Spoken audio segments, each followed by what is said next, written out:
Good evening. Welcome in. It's SEC After Dark. You already know what time it is. Joining me we got a great show lined up for you. It's Thanksgiving. I was training my belly today. I will do the same tomorrow night, getting my belly ready for the influx of food that's about to happen. The destruction and carnage at the table on Thanksgiving. It might be borderline illegal. What I'm about to do is some turkey and dressing. So, joining me to deliver this show, as always, my man Steve Willis, Jeb Beecham, and Jake Thomas. Cheers, fellas. Cheers. Cheers. Cheers. See Cody in the chat already. He mentioned 56K Corey. Yeah, it's Fiber Burton now. Fiber Burton. Fiber Burton. Hashtag Fiber Burton. Hashtag Fiber Burton. And I'm not talking about Metamucil either. You slappy. All right. Well, as you see on the bottom, we got a lot of stuff on the bottom. Our social media stuff. Follow us on Twitch, Facebook, all that good stuff. We are echoing probably across 75 channels at this point. I'm not real sure, but it's a bunch. It's a bunch, and you can find us just about anywhere at this point. So if you don't like us, then you might as well just turn off the TV because we're everywhere. Yeah. No. And as you see from our rundown, he gone. We'll tell you who he is. Rivalry week and picks. We are SEC After Dark. As I remind you, chat is blazing. We are on the Y'all's Conference Network. It's going to be exciting. Get on board. Get on board. If you want to be if you want to be our presenting sponsor, just let us know. Hit us up. I got lots of ideas. So, who is he? He is Dan Mullen, and he gone. So, hashtag Fiber helps me poop. Helps him poop. I mean, those are facts. Those are facts. I can give you the play-by-play, Cody, if you want me to. As you get older, Metamucil, it doesn't matter. Yeah, Metamucil, please sponsor us. We're medical, medical after dark. Med school after dark. The fact that there hadn't been a Steve joke at this point is just amazing. It's coming. We hadn't talked about the Revolutionary War yet, Steve, so you're good. French and we go way back on that one, Steve. These two don't even know. Yeah, I have no idea. A little background for you, Jake. Me and Steve used to be table neighbors at Rivals up here in Nashville. Mm-hmm. Like I could reach out and punch him if I wanted to, and not really have to exert much effort. Probably did at some point. Who knows? It was so bad that whenever he edited, he had a producer that stood over his shoulder and just watched every waking thing he did, and that person pissed me off because he was also standing over my shoulder and he had nothing to do with my job. His ass was in your face and his junk was in mine. So, what a picture! It was very awkward. like Eskimo brothers. Jam. Okay. All right, moving on. Chris Childish. We're bringing all the Rivals insider information back. Yeah, he lasted about a year and then moved to California, something like that. Yeah, and then he moved to Chicago, I think, to go work for 120 or something like that. Yeah, I don't know what he's doing now. He's married with 2 kids, so happy for him, I guess, right? Hey, there were doubts. That's all we're saying. Well, I mean, there were doubts. There were doubts. Good for him. Judgment. Yeah, no judgment. No judgment. There were doubts. Yeah, there were doubts. I was wondering for a little while. Could be a Coy. Still could be. Anyway, well, back to Dan Mullen.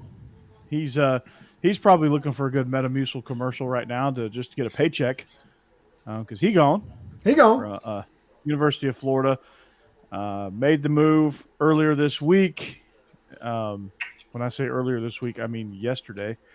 And quite frankly, we saw this coming, but a week earlier than I thought. But well-deserved because, like, all the stuff that we've been saying about Dan Mullen is absolutely true. And the dude just decided not to recruit. He lost the locker room. He lost the fan base, lost the media, lost the admin. And a lot of it's just because of his abrasive personality. And the final straw, and I love this is my favorite part of it. The final straw was losing to Missouri and having Eli Drinkowitz troll you. Yes. Nerd troll you. Yes. That was Yes. awesome. Star Wars With nerd the troll you. lightsaber. Yeah. Yeah. And also, I would like to say, with Dan Mullen getting fired, and Texas A&M lost, and Liberty lost, and Tulane lost, if Mississippi State loses the Egg Bowl, this will officially be the year of reckoning between Ole Miss and all the people involved in the 2017 scandal and probation that went on. Huh. It'll be a clean sweep if they take care of Mississippi State in a couple of days. Well, I'll be rooting for that anyway. Even though I like Mike Leach, Starkganistan, as Cody said last night on Beast of the East. We revived Beast of the East, by the way. So who replaces him, right? I'm hearing Billy Napier. Is that a good fit? I think so. I'm hearing a lot of that name as well. People are obviously throwing in Lane Kiffin's name. I honestly believe that people just throw Lane Kiffin's name in order to amplify their piece. He has this weird social media presence and everything that goes on, and just by mentioning your story is going to be bigger than it was. So he's always going to come in second.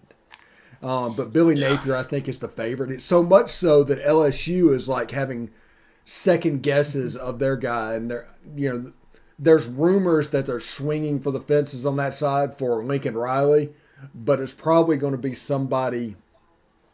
I mean, maybe a Mark Stoops, maybe a Bill O'Brien, somewhere in that. I think that's the LSU one. Yeah, please let that happen. I mean, Mark Stoops would be a great hire, I think, but and he definitely would win there.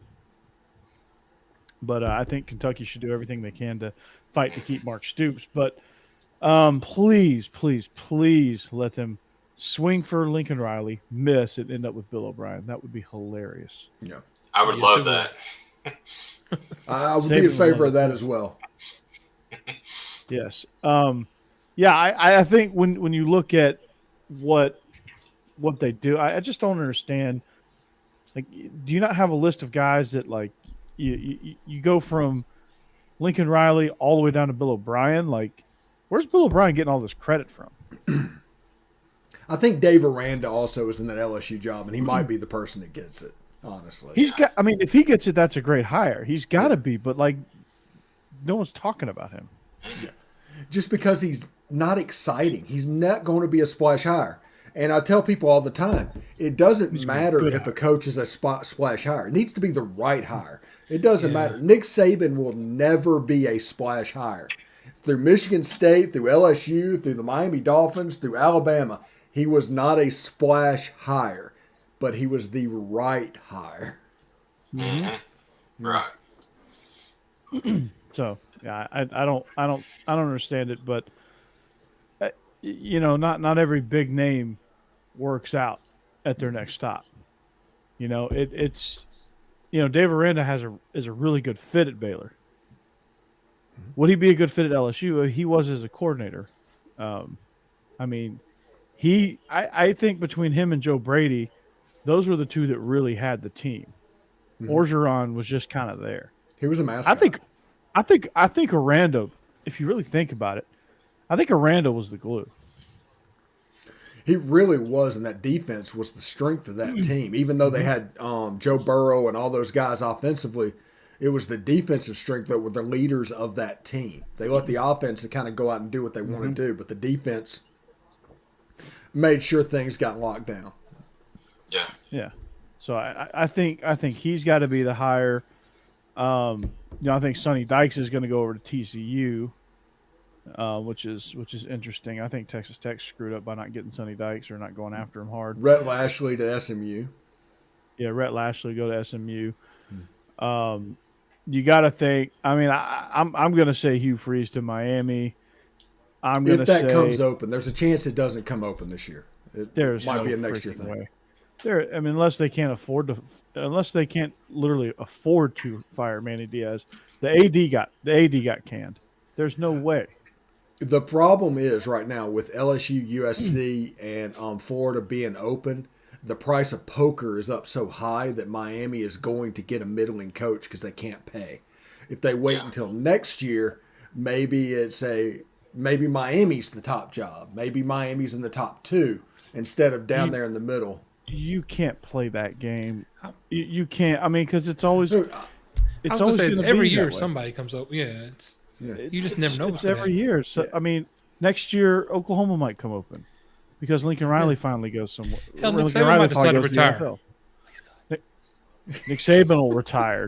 In 2028, Jeff. All right. He's already said he's going to coach until 2028 potentially. Jesus. That's terrible. Like Brian Harson's going to go to Washington. I mean, you can't see that. That's why Miami sucks right now because they think like that. I mean, you got enough alum that you got enough famous rich alum that if they want the right coach, they can go get the right coach. But they can only pay about $6.5 million, $7 million tops. If they really wanted to, they could. But they haven't been spending money on athletics. But do you think Michigan State just all of a sudden? That's 2 boosters at Michigan State. Well, that's my point. 2 boosters at Miami could do the same thing. You get The Rock and Warren Sapp together, or you get any one of those former NFL guys together, and they could throw together $10 million, no problem. The Rock himself can throw $10 million by himself, no problem. Yeah, the Rock would be like, oh yeah, it's in my sock. Yeah, hang on. But The Rock's about to start wasting money in the XFL, and it is going to be a money waste for a couple of years. Yeah. Mm-hmm. But yeah. And Kiffin's another big name for that Miami job. I got to ask Steve, is Ole Miss a big enough job to keep Kiffin there? And I don't mean that offensively because Tennessee wasn't. So I'm curious. The Ole Miss is going to be able to pay close to $9 million comfortably, You think they'll pay that which is going to put them in the top 10 in the country. Yeah. Yeah, they're going to pay to keep Kiffin. If they lose Kiffin, he's leaving for reasons other than money.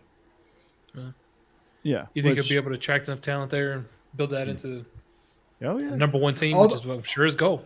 Okay, before we get started, since we're going with the he gone thing, my thing is since the 90s, we've been told that Florida is a top 5 job in the country. Right? Okay. Since the 90s, that's just assumed. That's what happened. They start throwing out stuff like that. 2 coaches, Steve Spurrier and Urban Meyer, both of which did it elsewhere, are the only 2 coaches in the last 50 years to consistently win and to get it done. Everybody else has failed. Tell me how that is a top 5 job in the country, or do they think it should be a top 5 job in the country, or that Spurrier made it a top 5 job in the country? What is going on there? Because LSU made it that way. Yes. LSU is by far and away the better job of the 2. Yeah. Because 3 separate coaches, one of which is lucky to be able to tie his shoe, won a national championship at LSU. He probably ripped his shoes off. Yeah. Well, you're right. And Urban Meyer proved he could do it anywhere. So yeah, he did it at Utah. He did it at Ohio State.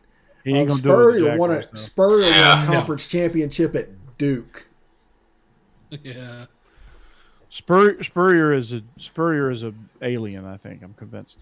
Yeah, I mean Florida. I mean, you think they're right in the heart of Florida, but if you look at Gainesville, it's like in the middle of just shit. Yeah. Pardon my French. It's right just in the middle of. Yeah. It's right next to that rest area that has signs posted that says "Beware of poisonous snakes." Just posted in the parking lot, and it's like, what the hell is this? Like, get me out of here. Tallahassee's 45 minutes from the beach, or not even that. It's probably 20 minutes down the road. It's in the capital city. A lot to do in Tallahassee. Miami is Miami. We know what Miami is, right? Instantly, those 2 just by location are better jobs than Florida. Orlando's a better, not necessarily a better job, but plenty of things to do. USF is in Tampa. Tampa is awesome. Yeah, Tampa is amazing. Then you have FAU and FIU. If you're like a young coordinator looking for their first head coaching job, I mean, to get a head coaching job at FIU, which is right in the freaking middle of Miami, is outstanding. So, I mean, the University of Florida is in a horrible spot. And were they a good school before Spurrier? I mean, were they a top 5 coaching position? No, they were good, not great, but they were good when Spurrier was a player. Then they sucked for a long time, and then he came back as a coach, and they dominated because Spurrier's an alien. And Spurrier decided he was going to throw the ball around whenever the whole SEC was 3 yards in a cloud of dust. I mean, Lars Tate and the guys was controlling things at Georgia. Yeah, there you go. Yeah. Well, not under Ray Goff. They weren't controlling anything. Yeah, I just dropped a Lars Tate reference. There you go.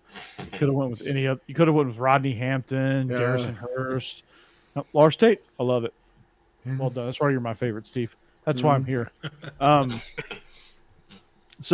you look at LSU. LSU is what, an hour from New Orleans. You have Texas to your west. You have all the southeastern states to your east. Arkansas is not a bad state either, and your own state is packed full of players. So it's nobody stealing them from you there. Yeah. It's a fertile recruiting ground. You're the only show in town. You're right there, an hour from New Orleans. You're actually on. You got water, and you got a body of water to your east. So I'm sure there's things to do in Baton Rouge. You got a passionate fan base. It's a good job. I wish the administration was a little bit better. I wish there wasn't so many problems there, university level problems. I don't like that, but you can win there. You can absolutely win there. So to me, it's a way better job. And James Franklin ain't going anywhere. He just signed a 10-year extension for a boatload of money. So. That tells me USC said no. Exactly. I missed that.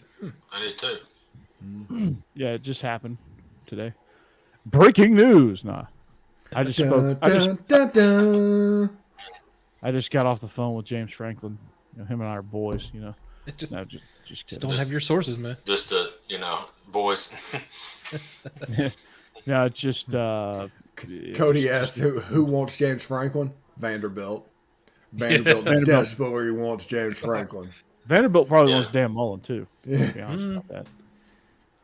But so where does Dan Mullen land? What's next for him? Does he go to SMU? For a while. Virginia Tech? That'd be pretty good.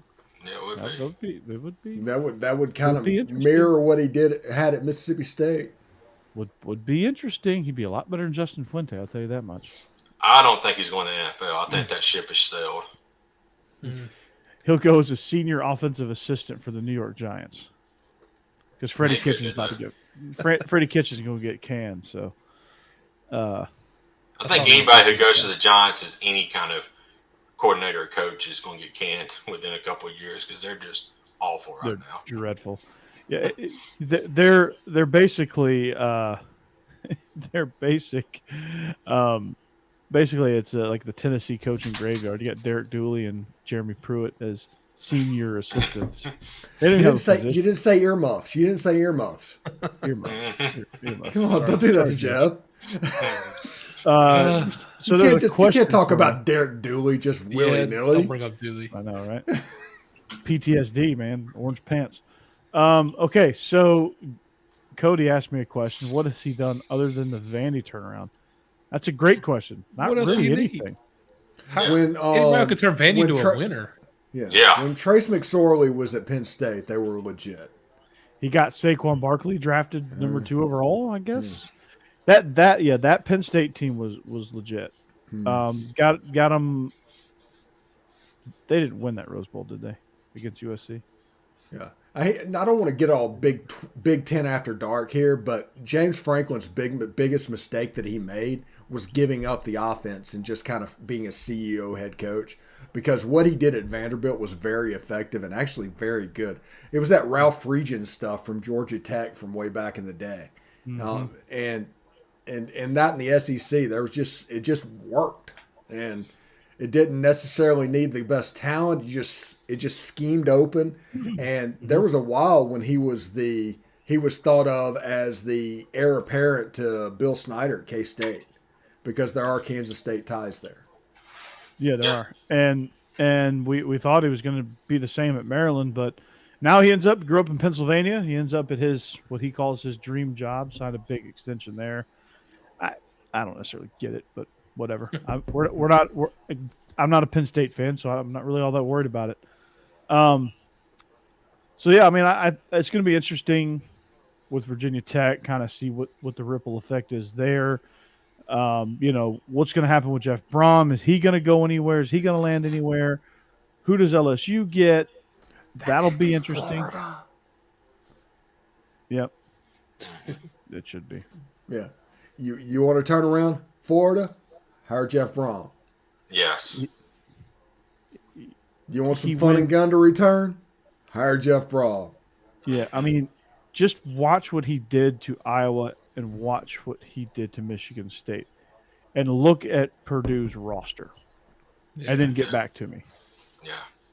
Like that roster rivals Vandy's roster as far as talent goes. What about Dave Clawson? The offense? I hear he's going after the Virginia Tech job. That'd be interesting. He got a year at Tennessee. Yeah, all right, who loses coordinators in the SEC and where do they go? I think Dan Lanning's going somewhere. I'm not sure where, but he's going to go somewhere. Maybe Troy. Yeah, probably. Yeah, maybe.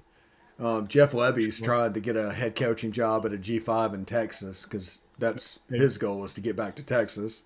Maybe Dan Lanning goes to SMU.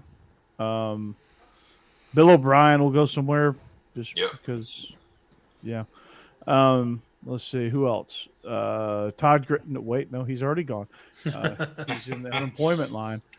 Where he should be. Mike Bobo's not going anywhere. Kendall Briles probably will stay. Barry Odom, that's a name to watch out for. Barry Odom ought to have that job. I also think Virginia Tech for him. It just fits. That would be a great fit. So watch that name. He was a near candidate for a bunch of different people. Yeah, Lane Kiffin's going to coach everywhere, and Virginia Tech's going to hire everybody, according to me. Yeah. Lane Kiffin's got at least 3 jobs. We know that. Yeah. He's got 3 jobs at the same time. Yeah. He can probably do it. No, because he's just good enough to pull that off. Yeah. On game day, he just has 3 monitors with headsets that he switches back and forth. He just calls it. Mm-hmm. First time ever. I mean, honestly, those are the coordinators I think will go places as move on as head coaches. Actually, Todd Monken might Pete go back to the league. Golding to Troy. I think that could happen. Something like that. That could very well happen. Jake's please God. That's for you, Jake. I got you back, man. Thanks. Pete Golding to Auburn. Well, there's rumors that if Pete does end up going, whether it's by choice or by him just leaving, that we may make a run at Jeremy Pruitt again, a defense coordinator. I mean, how many times you got to bark up that tree? I know, but the Saban rehabilitation thing, he can now hire whoever he wants to. Mm-hmm. There's no stigma whatsoever for that. He can just go get whoever he wants. He got 2 NFL coaches, 2 NFL former head coaches on his staff this year. We didn't say they were good coaches. No. But if you get an NFL job, you're not bad. Now, Bill O'Brien has the personality of an encyclopedia, but he's not a bad coach. No, he's an X's and O's guy. But other than that, and in the NFL, he would trade off his best player for pennies, pretty much. So, yeah, the fact that he traded off DeAndre Hopkins.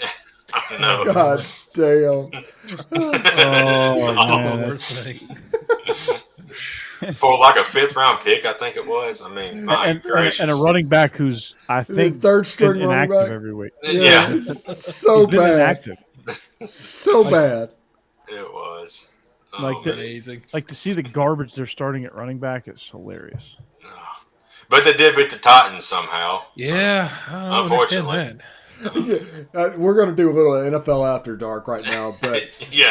somebody posted up the scores on Twitter of the Titans versus Jets and Titans versus Houston. It just says, would somebody explain this, please? The Titans play to their competition. They play a great team. They play great. If they play a bad team, they just don't show up. I don't understand it. I will never understand. I think that's the biggest complaint I have about Vrabel as a coach. Yeah. Is somehow he's done that to that team. Sounds like Alabama. We get up for opponents we need to and don't for, not big ones. By the way, this bet online thing that I have on the line, I just look at that all the time, and it is now my favorite little bottom corner thing. Yeah, bet online's been outstanding. I just want that money. But the money moves at the beginning. Yeah.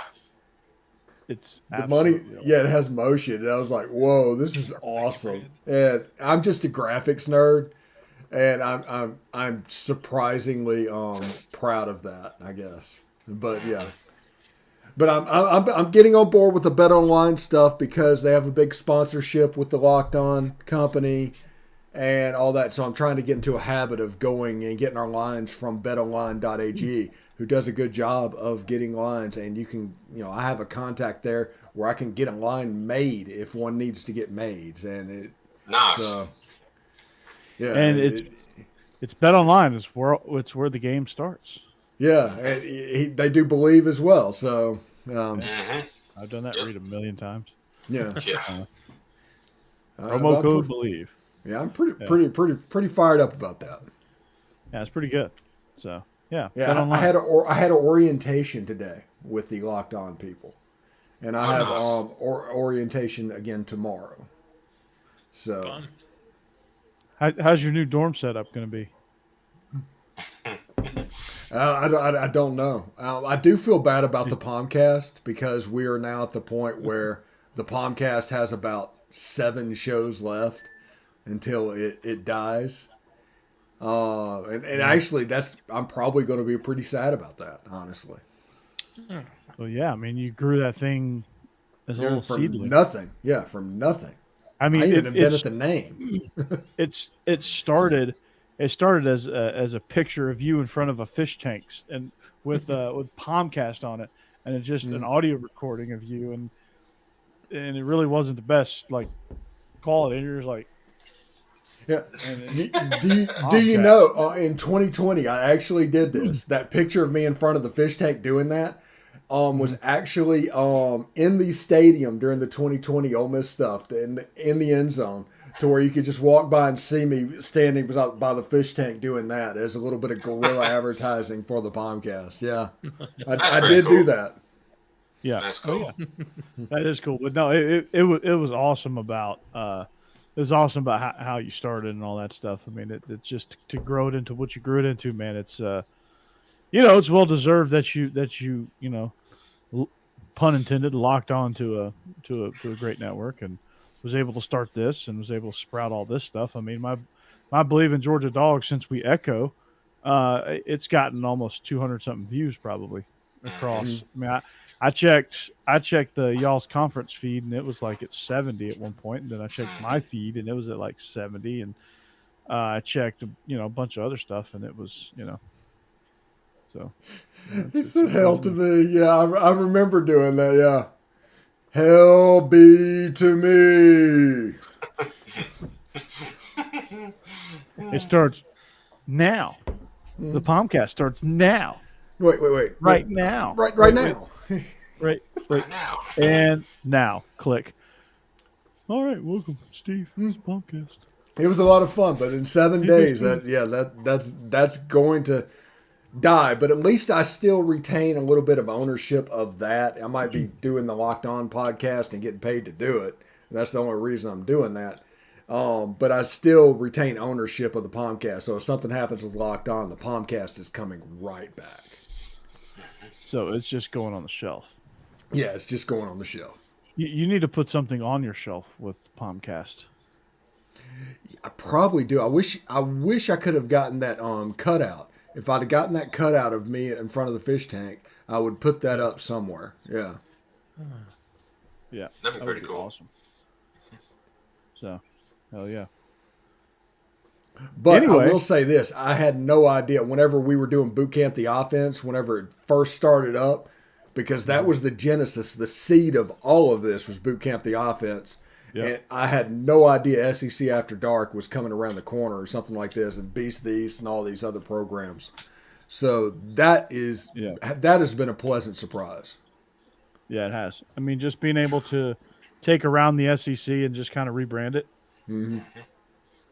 Now we got this going, so it's been outstanding, and just to be able to echo, that's been the most fascinating thing to me. Just being able to broadcast across different platforms.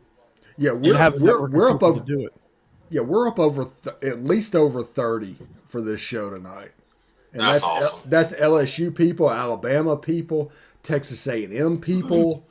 And I tried to see if Chris Clark was on Restream. He was not. They used StreamYard. But I tried to sell that echoing thing to him a little bit earlier this week. So we're going to get there. I'll talk to Dane and see if they use Restream over at UGAsports.com. See if they do that. Obviously, DGD. Florida gets a commit as soon as Mullen leaves. Oh, the irony. That is great. Yeah, Kirby. A top 50 commit. Or top 250, yeah. Kirby comes in and steals like 4 of them. Mm-hmm. Hilarious. So, yeah, that'll be fun. It'll be fun to see kind of over the next few weeks to see kind of where these coaches end up. Because, I mean, the carousel happens a lot faster. It spins a lot faster because of the early signing period. So, that's why you're seeing these moves happening very, very quickly. So, but Billy Napier seems to be the front runner there. Yeah. Rumors are that Lincoln Riley's the front runner at LSU. I don't believe it.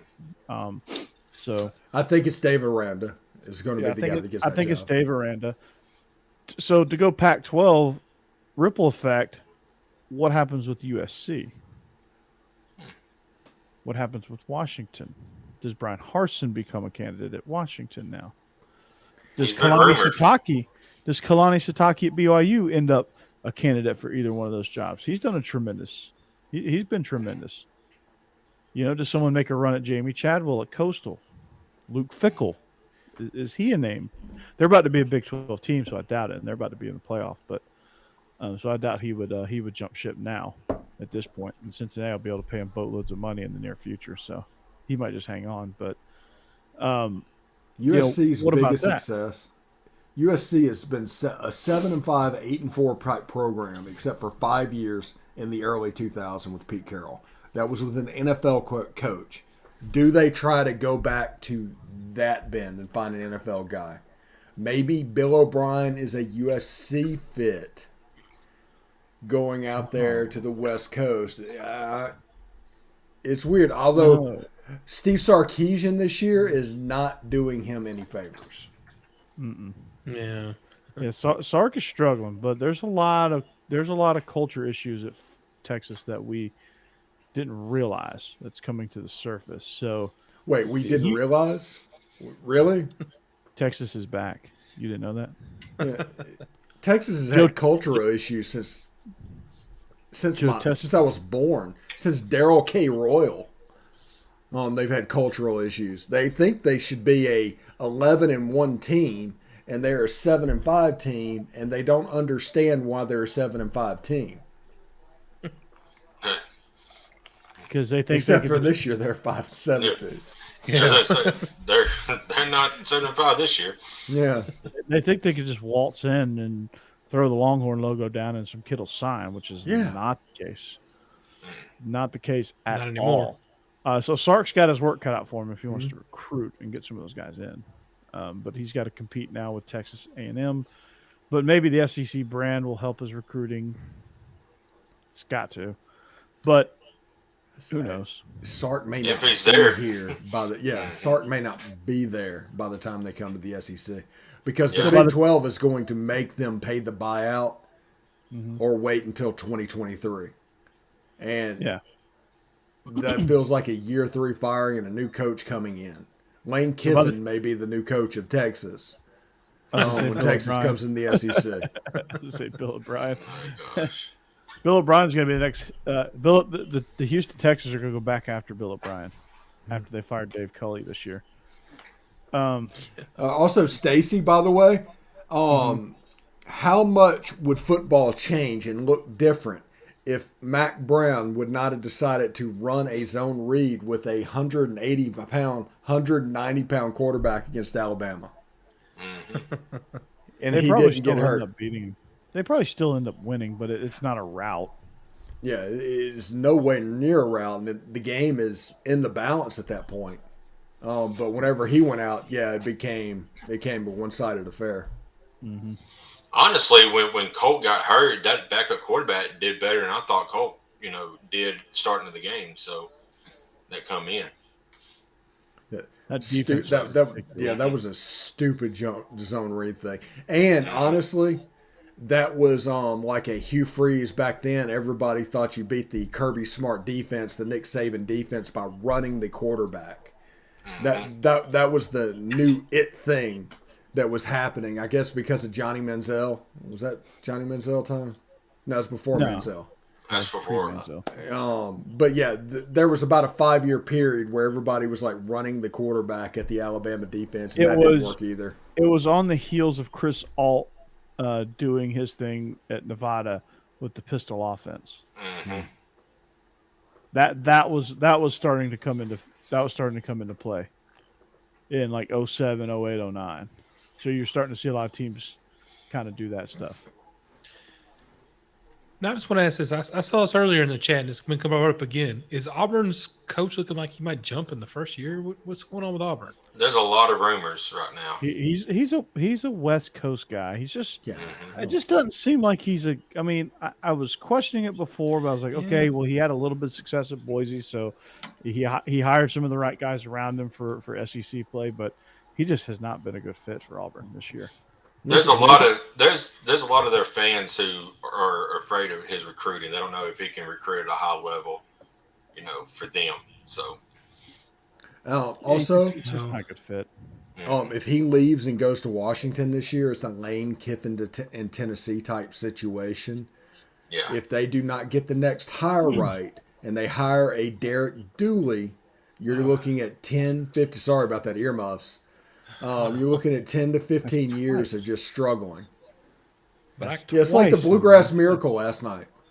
Yeah, it's the weirdest thing. Hammered Vinny on that. We had to initiate him. That would be. I mean, I know that would make Jake feel good that Auburn is struggling in a downward spiral, but who would they get? Like their personnel set up for like really well. So there's no way they honestly land a big Auburn name. needs to get a quarterback. Period. Yes. That's true. That's what they need to get. They don't need a coach. They need a quarterback. They need an offensive line too. Here is what I find funny, and I posed this question, or I said this on Twitter the other day. It's funny that their coach that they had, the one that just left, Malzahn, he beat Saban 3 times, and they always had a 9-3, 10-2 top team, and they still get rid of him.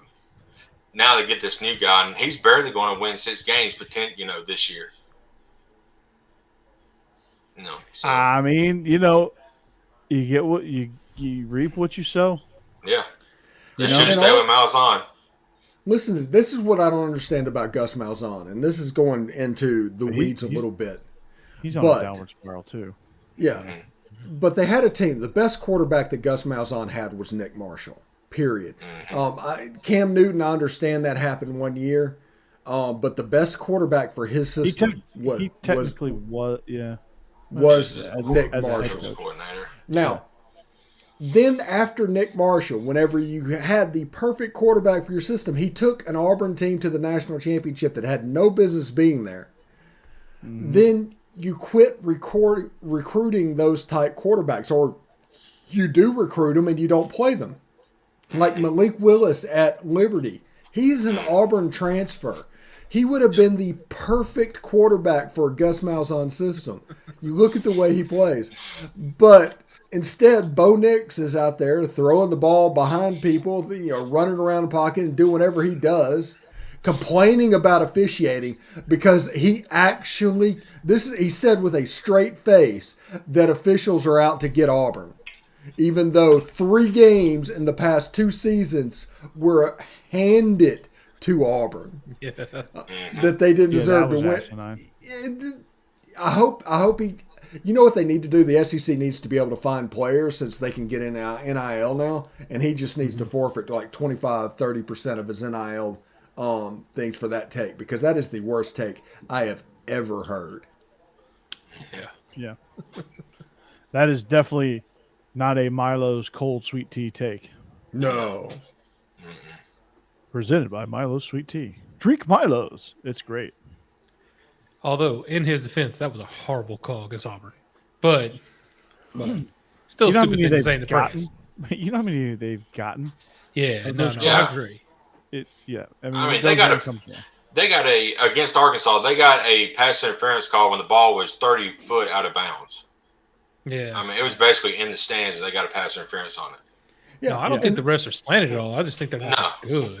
No, I think the refs are incompetent. But when Ole Miss over there, that was one of the worst officiated game I've ever seen. Yes. And Yes. The refs don't favor anybody. They suck. Yeah, it's just incompetence. I get that. But Auburn complaining about the benefits of their calls, they need to shut the hell up, honestly, when it comes to that. Because they've been playing with a golden horseshoe up their ass ever since the miracle at Jordan Hare, followed by a back-to-back week of the kick 6. I mean, there's enough karma that you guys are going to have to take. Y'all better get ready for it, because it's about to be a donkey show in Auburn.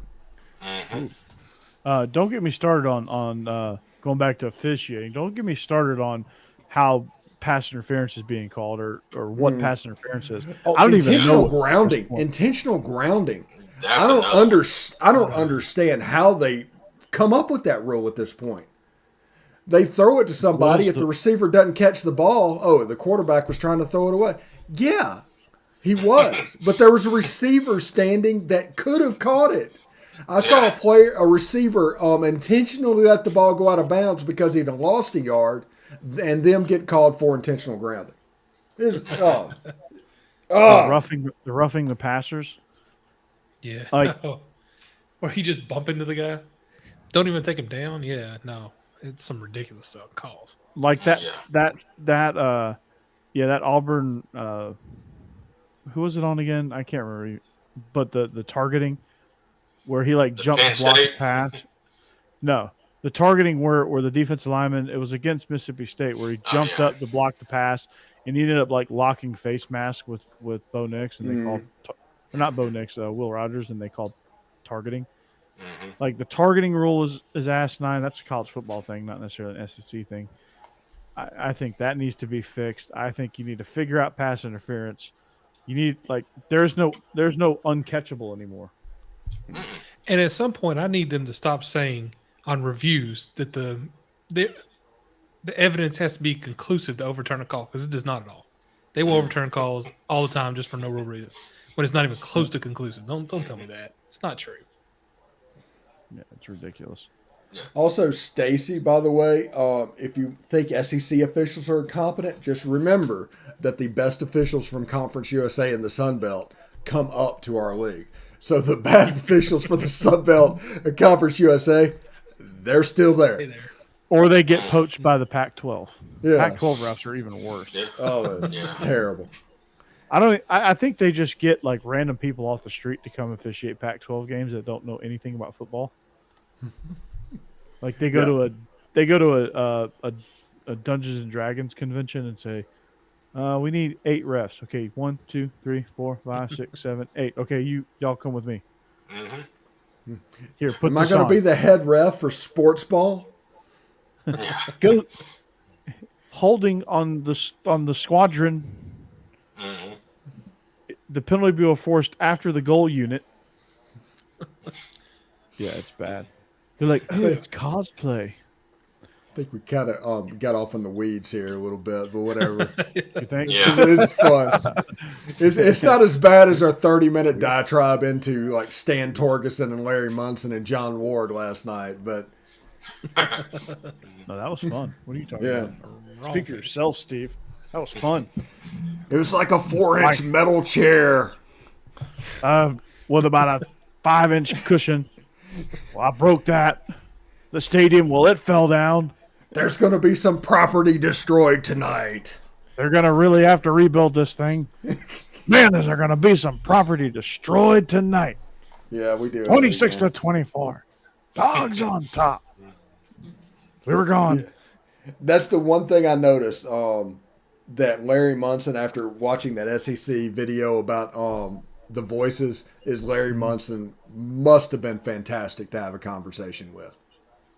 Oh, that dude could just rattle off stories like no one's business. He was kind of like the most interesting man in the world, but like a real person.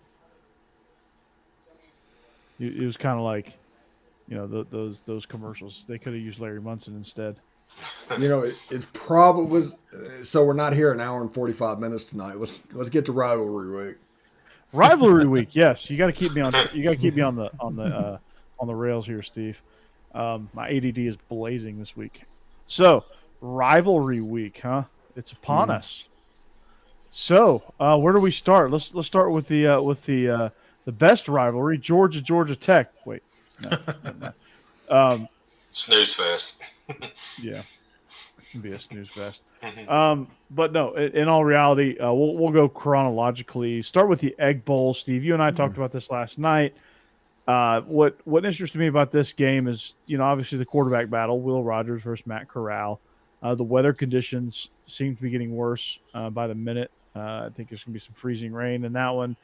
Let's see if it holds off or if it's not very strong. How does it affect Mississippi State and what they like to do, which is throw the ball 60 times a game? What does that do for their offense? Their defense is going to be tough against the run. So how does that affect what Ole Miss does?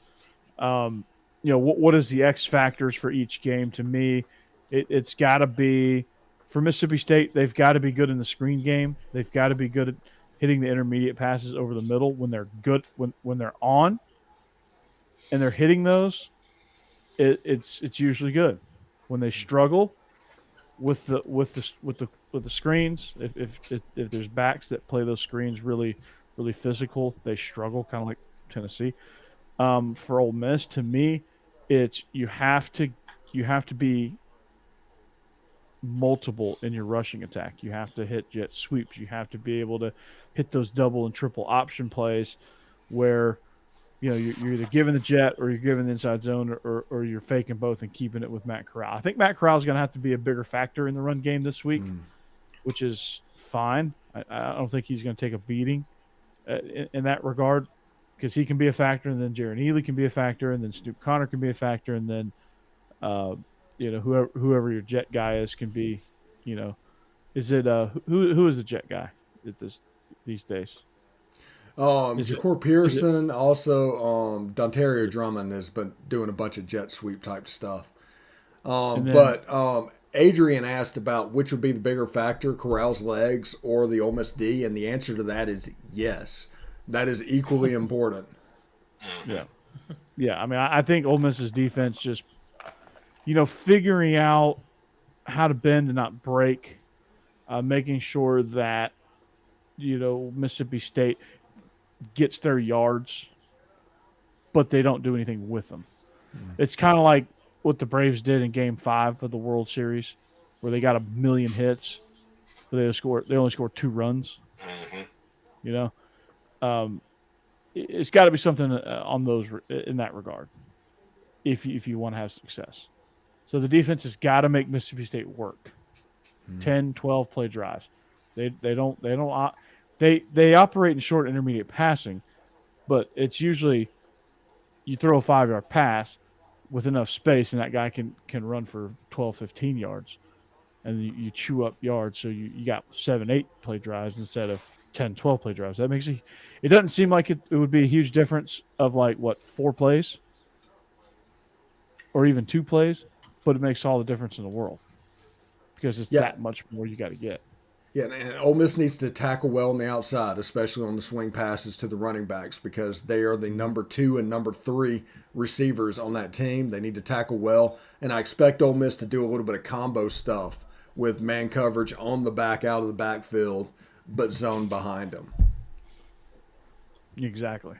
So, for that's got to happen. But it's going to be an exciting game nonetheless. I mean, you look at the Egg Bowl in a lot of years, Steve, no offense, but it's been kind of irrelevant because both teams have been in the tank. Now that Ole Miss is really good, now that Mississippi State is playing much, much better, they were ranked at one point.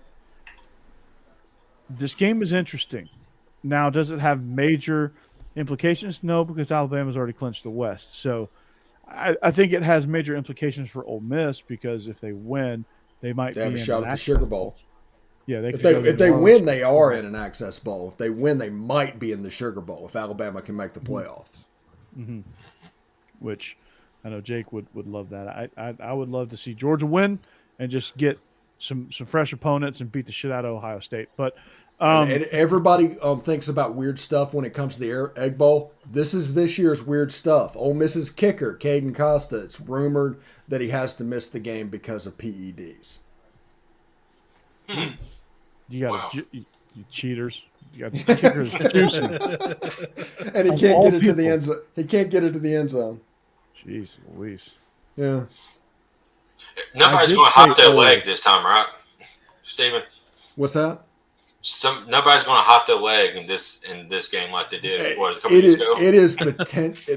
They did it in 2017. They did it in 2019. There's a potential that it's going to happen in 2021. Of course, the last time they happened, we got Mike Leach and Lane Kiffin out of it. So maybe if he does it again, they'll go away. I don't know. They'll go away and you'll get Harbaugh and. Oh, you shut your mouth. You'll get Dan Mullen to come to Ole Miss. No. It's like Butch Jones and Derek Dooley coaching the Mississippi schools. It's like, no, this is a bad dream. Sorry about that. I did it again, Jeff. Maybe it's that window. No, you'll get Butch Jones and Jeff Collins. Which one do you want?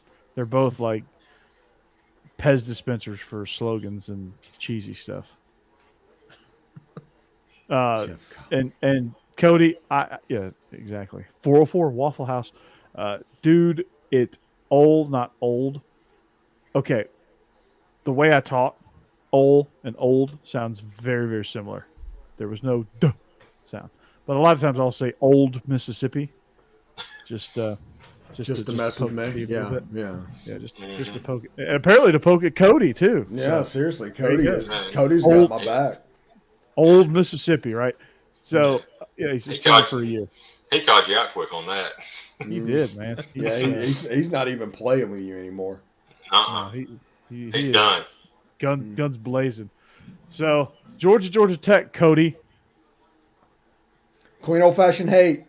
Well, it's going to be I think Georgia gets bored with this game. I think it'll be like 38-3. Just get out of there and enjoy enjoy leftovers from Thanksgiving. Yeah. Honestly, it's going to be you're going to see a heavy dose of Cook and Zamir. Stetson's not going to have a spectacular day, but just because they just don't do much through the air. The biggest thing that I'm seeing with Georgia is George Pickens is back at practice. He dressed out last week. He's running routes on air. I doubt we'll see him in this game, but I'm hearing there's possibilities of SEC championship appearances for George Pickens. Maybe to run him out there for a play or two and kind of see how his knee responds. But ultimately getting him ready for what could be the playoff. Yeah. Talk about an impact. Yeah. He's the best receiver in the league when he's healthy, period. Yeah. It's not even particularly close. When he's in the game, it's a difference maker. It's also why, in my opinion, JT should have been the guy all along, because if you're going to play a playoff with George Pickens, you want JT in the game to go with that, because Yeah, 'cause I'm a Team JT guy. Sorry. JT can't overthrow George Pickens. Stetson Bennett can't overthrow anybody. Let's get Joe Milton in here while we're at it. So yeah, I mean, this is not many storylines from this game, but Louisville, Kentucky is going to be interesting. LSU, A&M, Iron Bowl. Jake, let's go there. Iron Bowl. What with Auburn just kind of limping into this thing, is it a rout at this point? Is it close because of most of your other important games have been close and you're not really playing for much? You're just kind of playing not to get knocked out of the playoffs at this point. Well, if we have a big offensive day like we did against Arkansas, it could turn into a rout quick because it seems like that secondary is having problems, covering passes, and they're just struggling right now. And I thought that would be one of the strong points for Auburn this year was that defense. But where Rogers shredded them and had no running game, the difference is Alabama does have a running game. So, if it could turn into a rout, but it is a rivalry game. Auburn's going to be ready, and it is at Jordan-Hare, so I'm sure some kind of voodoo is going to make its way in there, but it may be a little bit too late. But who knows? They struggled against South Carolina. TJ Finley didn't look that great, so they're kind of reeling right now. So let's just get in there, get out with a win, and get ready for Georgia. Yeah, I think low key, just how they're limping in with what they've got, and defensively they're just struggling mightily. Mm-hmm. I think it's gonna be.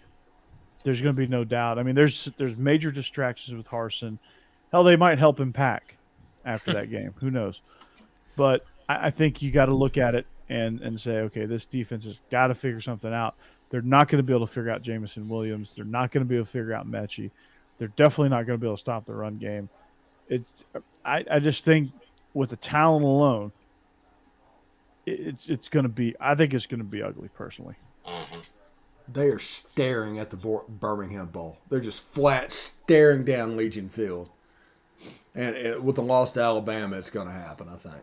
Because the Birmingham Bowl wants to take Auburn because they can sell out the stadium. Mm-hmm. But the bad thing is that the 6-6 Auburn might sell 15,000 tickets for that game. Yeah. Yeah, it's yeah. And they may play Florida State. Auburn with I'd watch that. Playing Florida State with Mike Bobo as the head coach or Derek Mason as the head coach. Hey, couldn't hurt. At least Derek Mason would get a bowl game. Oh. Out too soon? Too soon. Oh. Does Vandy pose any threat to Tennessee? No. Covering or a threat overall?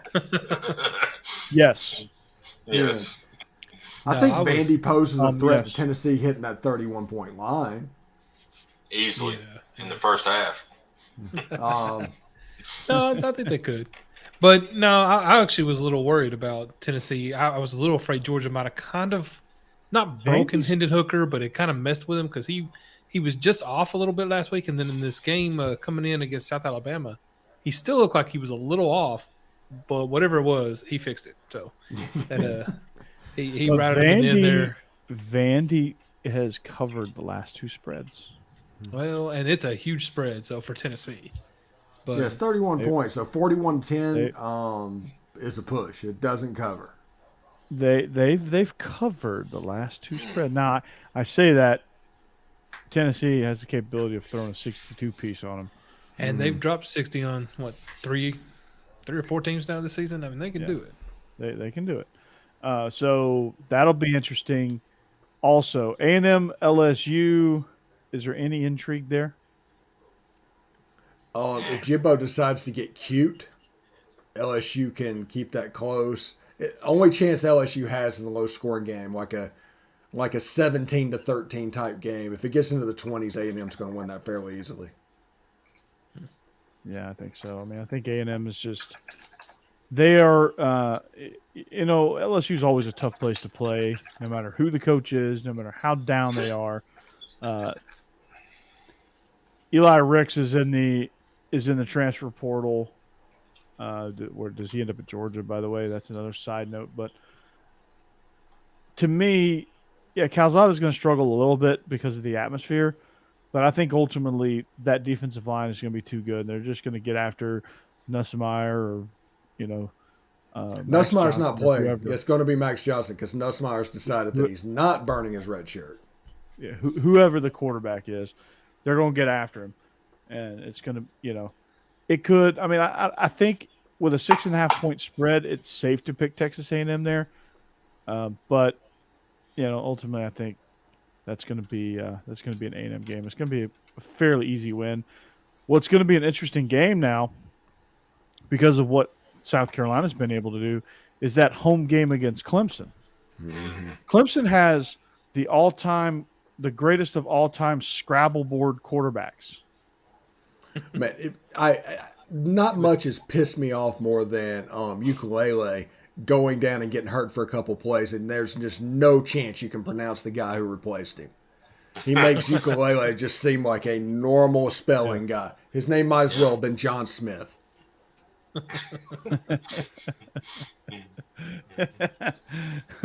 That's funny. Where they find these guys? Yeah, it's like you're doing this on purpose. Yeah. Come on, man. Yeah. They're going to the Poly All-American Bowl. Getting their guys. So, Corey, you think South Carolina has a chance against Clemson? Yeah, they can make it interesting, but ultimately, no. I think I they have think a Clemson's chance. defense. They have a at a minimum a puncher's chance to win. They have a puncher's chance. It's going to be tight for a little while, but I think the way that Clemson's defense responded, and this is going to sound really odd, and this is kind of like Twilight Zone-ish, but the way they responded to that explosive Wake Forest offense and just completely unraveled them gives me a little bit more hope that they can they'll actually be able to prop up their offense one more time and get, like, Clemson has shown that they showed last week that they have the ability to score if you give them a short field. So they're at least not going to squander those opportunities too many times. They squandered a few, but they're not going to squander them too many times. The key for South Carolina is to take care of the football and make Clemson drive the field. If they can do that, this game will get really interesting. Yeah. And again, weird things happen in this game too. Oh, yeah. Lots of weird things. Clemson finally looked presentable on offense last week against Wake Forest. So, you know, they put up a lot of points. So, Wake's defense looked like a team that gave up 56 to Army. Well, yeah, that's true too. Yeah. Yeah. Their defense is terrible. So that'll be an interesting, fun game. And then you have Florida State, which is for the Birmingham Bowl. This game is going to be a classic Florida State because they hate each other. Have a 5-6 game, both of them, where like a loser leaves town match in this game, and it'd be for like the Birmingham Bowl, like just a crazy small bowl. And to see these two teams fight for it, because Florida State, whether you know it or not, is going to try to finish the season 6-2. And they have the better team. They have the momentum going into this game. So I kind of like the Seminoles in this one. Oddly enough, Mike Norvell is doing a really good job. Oh, from the way their season started, yeah, they have to be pretty happy with the end of it there. Mm-hmm. Yeah. It started off horrible. And they gave Clemson a good fight. I mean, they had a chance to win that game against Clemson too. So yeah, they did. Florida State's. I'm not saying they're getting there or they're back. I'm not going to say anything like that. But I think they're about to be respectable again for the first time since before Willie Taggart. Yeah, they're on their way up. I think if they follow this trend, which you never know this day and age, if they follow this trend, they'll be back towards the top of the ACC in 3 years. You know, I think they just got to give Mike Norvell a shot. And I think some of the Willie Taggart layovers, once they kind of finally process them on out, we'll actually see what Norvell is able to do, and you'll see some of that reflected by the teams that he coached at Memphis. They'll start to look like that a little bit. Talking about Willie Except, Taggart, when he got hired for Florida State, that just seemed like an odd hire to begin with. Because I think he only won like 7 games that year at Oregon, and then they hired him. It's just kind of an odd hire, I thought. So it was supposed to be a splash hire from a splash university. Oregon, the Nike school. Yeah, I can follow the logic. I still wouldn't have done it because he went 7-5 at Oregon. Yeah, but I get it. I get it. So that'll be so that was interesting, and that experiment ended real quick. So, yeah. but Mike Norvell seems to be on the right track there. So, Mm-hmm. what's next on our list? He's on his at his level at FAU. He's where he needs to be. Yeah, and he's doing fine down there, and I'm Yep. happy for him. Steve, what's next? I think picks, buddy. Is it Get time the for picks. What is picks? that? Did you Picks. say Picks. picks? There we go. Picks. See, we can't do picks until Steve does the picks. Picks. So, picks. All right. Well, we talked about most of these games already. Cody, be sure to drop your picks in the chat as well. Old Mississippi. I love it now. You can't make fun of me and tell me that annoys you because This is your fault, Cody. This is your fault. Yep. You reap what you sow, Cody. You reap what you sow. Anyway, Ole Miss travels to Stark Vegas, or Stark Ganistan, as Cody says, to take on Mississippi State. This game is basically a pick 'em at -1.5. Interesting. I kind of alluded to what my pick was going to be. I'm going with the Rebels here. I think Matt Corral's going to have a huge day. I think this defense is going to have a big day getting after Will Rogers, pinning their ears back. If Ole Miss can tackle well in space, which they've shown they've done a better job of, this game should go in favor of the Rebels, and it's a small spread, so I have no problem going with it. But Ole Miss is the underdog, so all they got to do is win. Give me the Rebs. Ole Miss has the better team as far as talent-wise. I think they're going to be able to win the game. Offense, defense, everything's going to be set up, and the weather is not going to help out Mississippi State. That's an advantage Ole Miss as well. Yeah, I agree. I like the way Mike Leach's system has finally started to hit its stride. They look. I love Mississippi State and the way they're playing right now, but Ole Miss is just like you said, the all-around better team, and I just don't think that Mississippi State's going to be able to do enough to beat them this week. Yeah, I'm happy that Mississippi State's finally come around. They've looked better the last couple of weeks, but if there is a threat of freezing rain, and Mississippi State has 0 run game and they can't pass, it could get ugly. So I'm taking the Rebels. All right, so that's a clean sweep right there. Missouri travels to Fayetteville to take on Arkansas. Arkansas is 14.5-point favorites. This is that's a difficult spread for me. Luke Drinkowitz Skywalker comes in to take on Boss Hog. I had room. Is his lightsaber enough? I don't think so. I think Arkansas covers this one pretty easily. I really like the way they're playing. I really like that last week against Bama, they got punched in the mouth early. They came back. They made it a game. They made it interesting. They played extremely physical brand of football. Kendall Briles has done a tremendous job with KJ Jefferson and his development. Like normally, I think if this was KJ, well, obviously KJ did this earlier in the year in a rough environment in Athens and completely folded like a cheap suit. Did not fold against Bama. I think Arkansas really just ran out of time.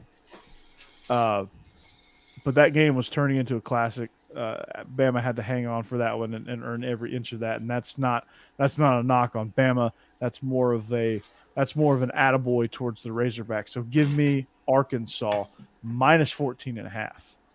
Yeah, I'm taking Arkansas as well. And by the way, just talking about that Arkansas-Alabama game, that Will Anderson hit on the onside kick, that's going to go down in history. I've never seen somebody just ragdoll somebody like that. And knock down the assistant coach too. Yeah. Yeah, 2 for 1. Yeah. A lot of people are saying it was dirty. Nah, I don't think so. No, I don't think so. None. I'm taking Arkansas too. My immediate thought was, "Ooh, that Yeah. hurts." my immediate thought was not, "Ugh, that's dirty." I would not have been, even if that was a Georgia player, I would not have been pissed at that. I'd have been pissed. I don't think I'd have the been Georgia mad guy at got clobbered, but not because it was dirty, just because hey, you can't get clobbered. And if you look at it, what happened, and try and play it out, the way that ball bounced, if Will Anderson does not do that, Trayvon Burks is right there to catch that onside kick. Yeah. So and that was Will Anderson's job, was to stop Traylon Burks from getting that ball. So that's what he did. Hashtag nerd boy. I love that. I love that. Cody, you're awesome. Don't change ever. Hitting is football. Yes, it is. So I guess we're all taking. It looks like it's a clean sweep here. All right, another clean sweep. Won't even get into it. We just got into it. Georgia minus 35 at Georgia Tech. Huge spread, but it doesn't matter. I think Georgia can name their score. I think Jordan Davis might score another touchdown. Who knows? They might throw the ball to Jalen Carter this week. I don't know. Just to add some wrinkles for Bama to prepare for in that goal line package. Georgia's going to roll in Sanford Stadium South. Yeah. All right. Nerds. FSU. Nerds. We do have a little – well, this might be unanimous too, just because I think we all hate Florida. But Florida State at Florida in the Swamp. Florida's 3-point favorites. I think we all like FSU. To me, I think their needle's trending up. Jordan Travis is playing some really good football right now. They're just seeming like they're gelling a little bit. Their offensive line's playing a little bit better. They're playing a little bit more physical. They're playing a little bit better on the back end against some of these throwing teams like Clemson tries to do, and UNC and those teams. They've played better against that. They play more physical. They just seem to be on a different level than they were at the beginning of the season, or really after the Notre Dame game. They went on a really, really big dip. But I think I like FSU not only to cover, but I like them to win this thing outright. Yeah, me too. Florida State is a better team than Missouri, and Missouri won that game, and they deserve to win that game. Yes. Yep. Yeah, you're right. State has all the momentum. Florida's just done. Yeah. And you can't blame them at this point. No. Yeah. Florida's not. They're not interested in the rest of the season. Florida State wins. Yeah, it's a wrap for Florida. They're just searching for their new coach, and this game's a wrap. It doesn't even matter. Florida players are going to be worried about the transfer portal. Yeah. AR-15, he's going to dance his way into the transfer portal. Iron Bowl, I think I already said my piece, but I don't think any of us are giving Auburn a chance, nor should we. It's Bama favored on the road by 20. Let's call it 20. It's going to get ugly. Jamison Williams is going to cover that one by himself probably. It's going to be ugly. Auburn fans, just wrap your mind around it. There's a lot of distractions. You have TJ Finley as your quarterback, who obviously is not ready. You have Mike Bobo, who's decided to go brain dead and abandon the run against South Carolina. That's not good. You have a defense that just completely crumbles in the second half. 2 straight weeks. All of that is a recipe for disaster. It might be tight in the first half because Jordan-Hare is a weird place. Yeah. But they end up covering. Like this happened with Georgia. It was a 3-point game at halftime, and then all of a sudden Georgia covers the same number of a spread. Mm-hmm. It's going to happen. Their defense, they don't do a good job of adjusting. Cody, you mentioned that right there. If they take out Bryce Young, Alabama goes to the Sugar Bowl because they might lose to Auburn, and they're definitely losing the next week because without Bryce Young means more to his team than Matt Corral means to his. Exactly. So there might be a little gooning going on. So be ready for that, Jake. Be ready. I'm hoping Auburn will not play dirty. I have too much respect for Derek Mason. I just don't think that'll happen. I think it'll be played straight up. Yeah. I hope you're right. Yeah. Our next game seems to be unanimous, but I'm very, very, very tempted to pick Vandy in this. It's a big spread, but Tennessee can cover that. They can put up 31 before Vandy even blinks. Now, what Vandy needs to do is go back to the Star V logo instead of this stupid-ass baseball logo they go with on their helmet. Yes.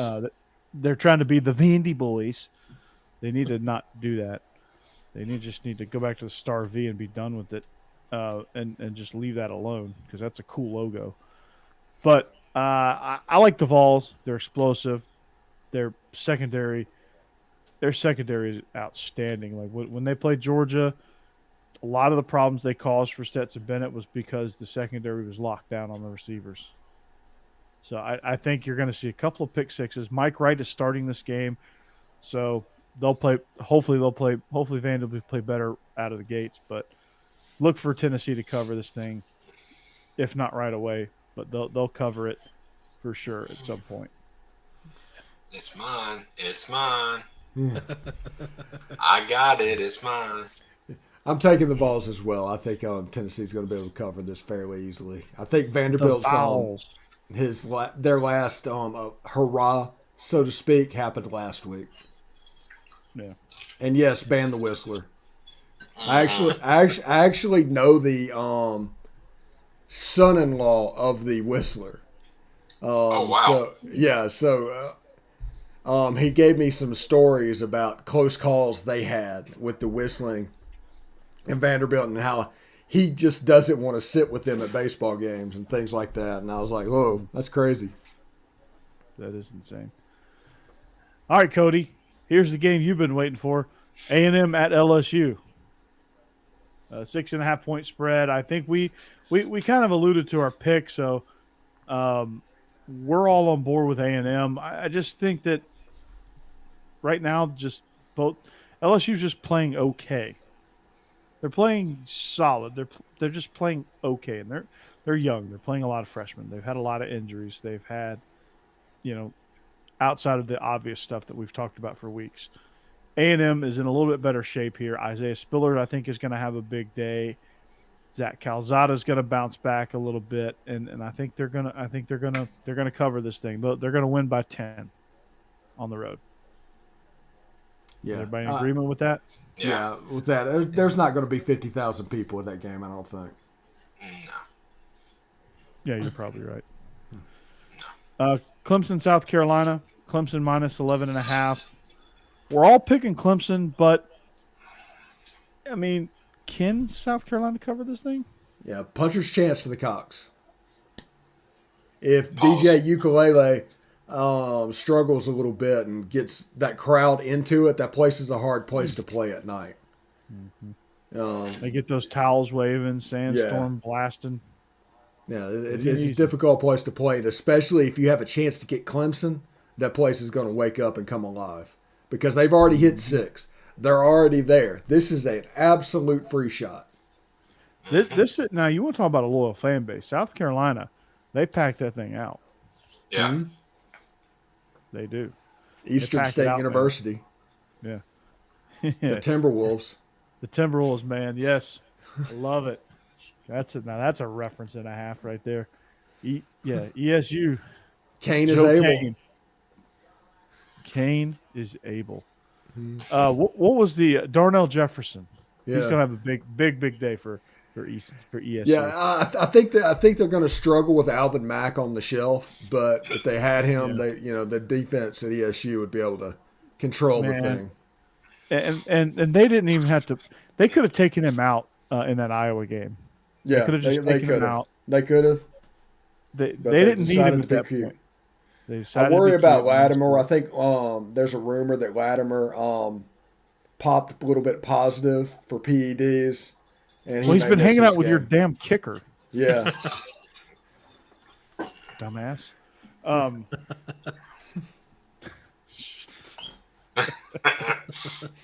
The chat is wild tonight. It's off the chain. Plays hard for the Gippers final. Not so fast, babe. Yeah. Loyalty to the cock. Oh boy. Oh boy. Alrighty then. yeah. Okay. All right. Loyal to the cock. Blank a doodle do. No judgment there. All right. Kentucky at Louisville.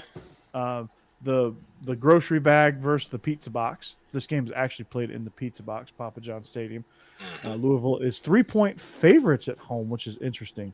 To me, if Kentucky could not turn the ball over, they should cover this pretty easily, if not double it up.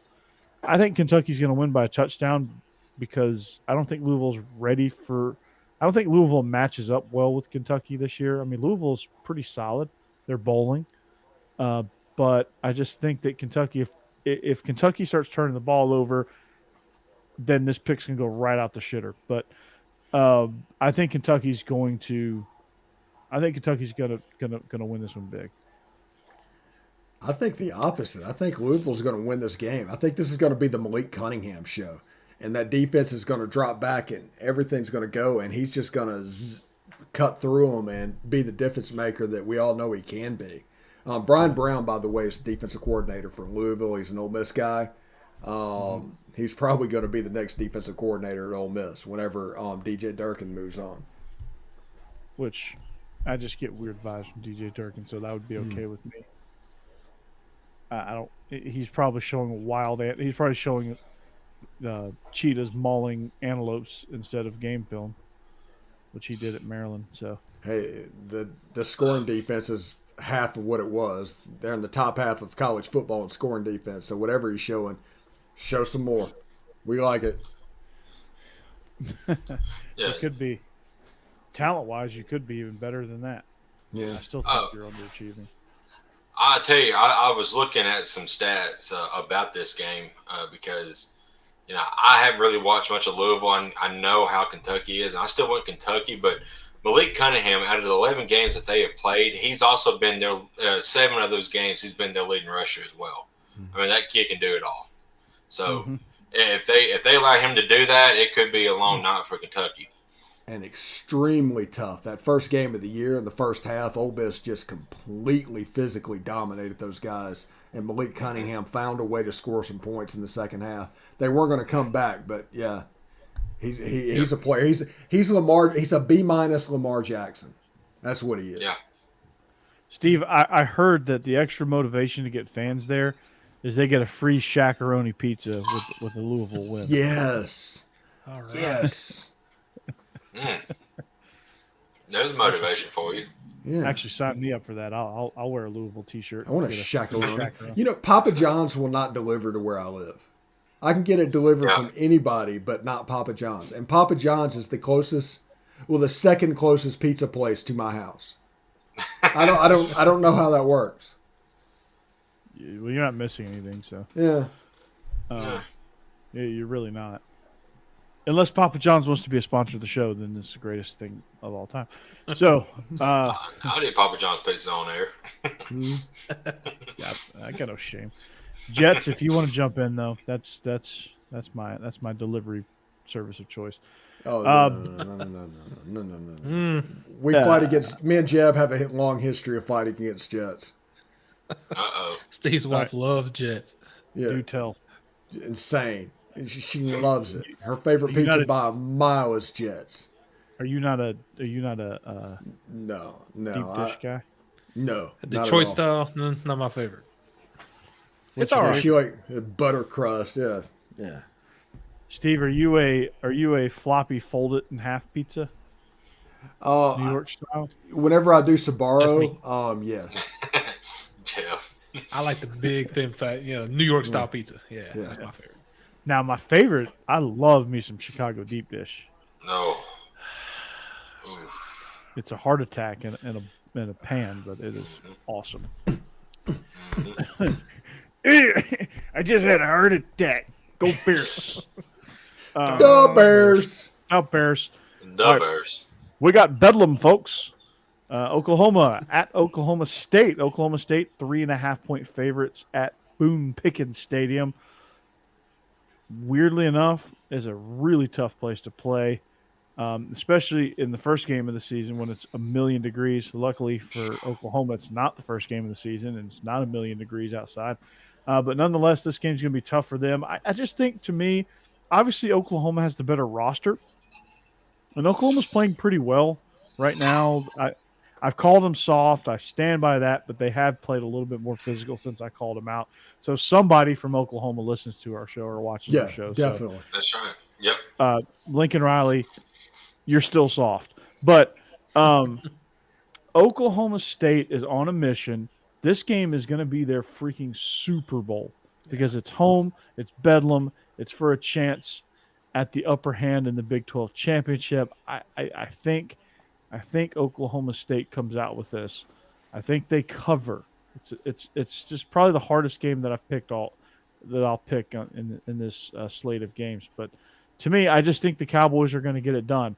I've been burned by them before. I've been burned by the mullet before. I'm going to ride with it again. A, because I guess I'm a glutton for punishment. B, because insanity is the definition of doing the same thing over and over and expecting a different result. I guess I'm just going to be insane here and pick Oklahoma State. Okay. And like the last 20 games in this series, Oklahoma has like an 18-2 record. So I'm going to pick Oklahoma on this game just because they've proved over and over again that Oklahoma wins this game. So that was my justification for that one. Cowboys They're very, very, very due, but so is like the desert to have a rainy day. This is the year. No. I mean, Kentucky beat Florida before the Atlantic did, so. No, it's true. Yeah. I think Oklahoma State adds to that too this year. This year, I just think they're playing way too well, and this is the matchup I was expecting.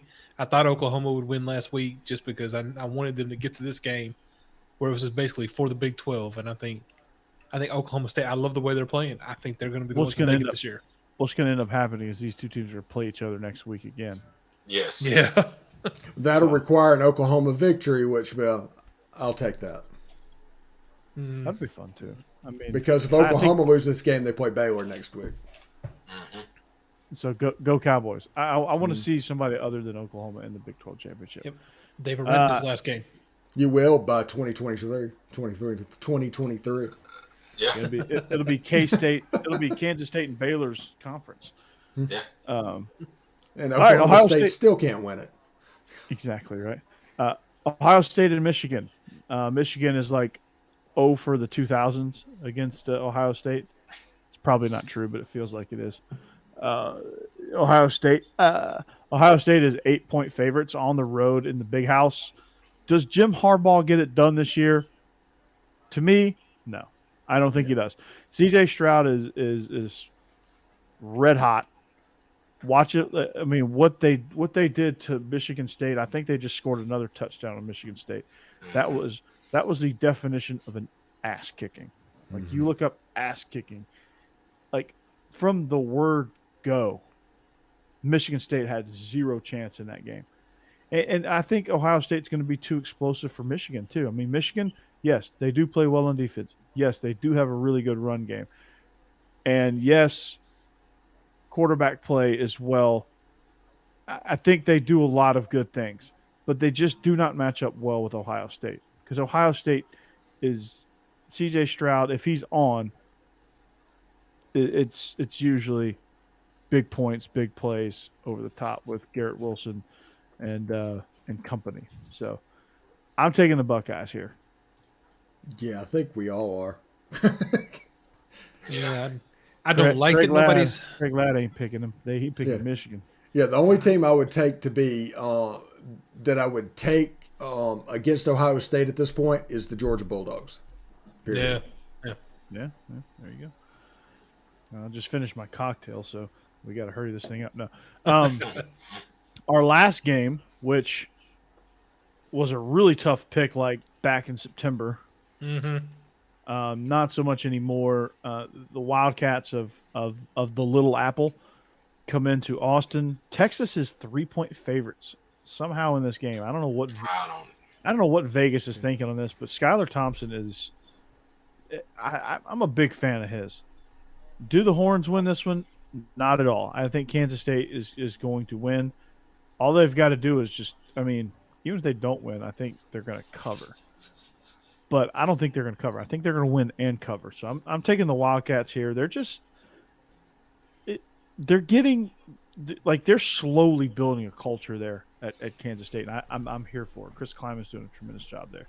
Give me the Wildcats. I'm taking Kansas State, and the reason I put this game on the sheet for us to pick is A, it's Texas, but B, I want Texas to go 0-2 against the state of Kansas. That would be absolutely hilarious to me, and that's beyond a good possibility of this. Oh yeah, I think it's happening. Huh. Yeah, it's happening. Yep. So they got some work to do in Austin. If they win this game, it'll be because Skylar Thompson got hurt. Yeah. That's why. Deuce Vaughn, I think, is going to go off for Kansas State. Yeah, And you might not know this, but Deuce Vaughn is the former son of Ole Miss former assistant Chris Vaughn. Who got a show cause in the last time through over an ACC. Does everybody in college football have a title, Ole Miss? That's what it seems like. Yeah. And it's because Kiffin's coached everywhere now. Yeah, Pretty much. Yeah. Yeah, now we have a tie to the LA Raiders or Oakland Raiders. Vegas 72-yard field goal. Vegas Raiders. No, his ties to the Oakland Raiders. He never coached in Las Vegas. That's right. So wait, Jake, you just building up suspension here? What's going on? You haven't made that pick. That's the only one you haven't made. On my end, I have. Oh, There there it he goes. is. Okay. He's doing some research. No. Yeah. He's crunching the numbers. Yeah. Just keeping me on the edge of my seat. Like Candy Crush style. He's crunching the numbers. No, I was just looking at overall records, and I just picked what you guys picked because I'm in the lead right now. So y'all are the ones that's gonna have to make some crazy picks to catch back up. So Hey, I tied with Corey. I am tied with Corey, who's been in the lead this whole season. Corey's fallen off the last 3 weeks. So I know. I've had a rough my worst week that really got the ball rolling. I had a 3-7 week 3 weeks ago. I had a 2-8 week last week or the week before, and you knuckleheads still couldn't catch up. That's true. But Steve, when Kentucky and Oklahoma State win, you come see me. So yeah, I think.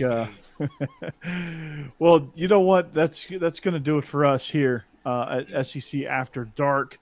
Remember to follow us on Twitch, follow us on YouTube, hit that subscribe button, like and share. Like us on Facebook as well. Follow our social information at Palmcast. Follow it while you can because it's dying. But check us out there. You can check me out on Believe in Georgia Dogs. We got an episode coming out tomorrow with that. You can also follow me and find me on Beast of the East and the Illegal Motion College Football podcast as well. Obviously, right here on SEC After Dark. The echoing thing is great. You can find the audio versions of the aforementioned shows that I just said wherever you find your podcast. Jake, we can find you at Tide Talk, coming soon to exclusively to the Y'all's Conference Network, and of course Steve, Locked On Ole Miss, and then the greatest pinch hitter of all time for all of the shows here on Y'all's Conference Network, and of course right here you can find the four of us right here at SEC After Dark. This is the flagship show of the Y'all's Conference Network. So get on board. So big things are coming. Big things are coming. Evangelize this. Share it, like it, retweet it. Let people know that you watch SEC After Dark on this channel. Let it be known. Bring them in. Yeah. Cody, tell all your friends about it. Tell them all. I think Cody has hit us up for our Facebook group. We need Luke to do it as well. We need Luke to come to the house. That's right. And just evangelize us as well. Exactly. So Cody, we appreciate you. We appreciate everybody that joins in on the chat. Stacy, we need a good Facebook group following here. That would be awesome. To have our own booster club. Not to steal. Yeah, our Facebook group is up to nearly 400 people. Nice. Oh, wow. Mm-hmm. Okay. All right. I'll check that out. So, for Steve, for Jeb, for Jake, I'm Corey. This is SEC After Dark on the Y'all's Conference Network. So long. Have a great Thanksgiving. Enjoy your turkey, your dressing, and whatever else you enjoy on Thanksgiving. Enjoy the Egg Bowl and all the games this weekend. And we'll see you back here next week as we get ready for the SEC Championship. Goodbye.